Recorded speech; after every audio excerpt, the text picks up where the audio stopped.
عید کی نماز کو پڑھنے کا اور پڑھانے کا آسان سا طریقہ۔ عید کی نماز میں 6 زائد تکبیریں ہوتی ہیں۔ پہلی رکعت میں شروع میں 3 تکبیریں اور دوسری رکعت میں رکوع کے وقت 3 تکبیریں، اور ان دونوں جگہوں میں ایک ایک تکبیر الگ سے موجود ہے۔ پہلی رکعت میں تکبیر تحریمہ اور دوسری رکعت میں رکوع کی تکبیر۔ اس طرح سے یہ اکٹھی اور ایک ساتھ 4 تکبیریں ہیں۔ پہلی رکعت میں 4 اور دوسری رکعت میں 4، تو گویا 8 ہوئی۔ یاد رکھنے کی بات صرف اتنی ہے کہ پہلی رکعت میں جب 4 مرتبہ اللہ اکبر کہا جاتا ہے تو پہلی دفعہ اور چوتھی دفعہ ہاتھوں کو اٹھا کر باندھ لیا جاتا ہے۔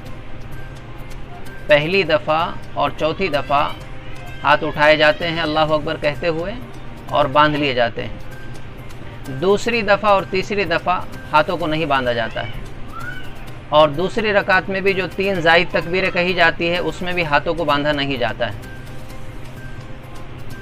تو صرف اتنا ہی یاد رکھنے کی بات ہے کہ 8 مرتبہ اللہ اکبر کہنے میں 2 ہی جگہ، 2 ہی مقامات، 2 مرحلے ایسے آتے ہیں جس میں ہاتھ اٹھا کر باندھے جاتے ہیں، بقیہ 6 میں ہاتھ باندھے نہیں جاتے ہیں۔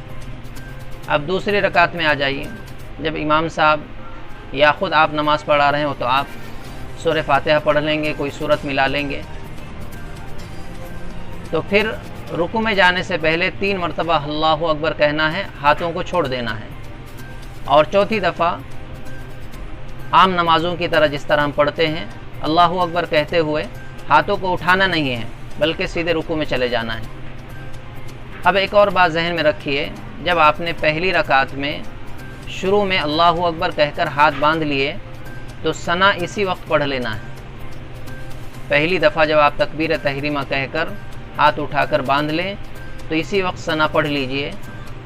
دوسری اور تیسری تکبیر ہاتھ اٹھا کر چھوڑ دینا ہے۔ چوتھی تکبیر میں دوبارہ جب ہاتھ اٹھا کر باندھ لیں گے، اب اعوذ باللہ بسم اللہ پڑھ کر سورہ فاتحہ پڑھنا شروع کرنا ہے۔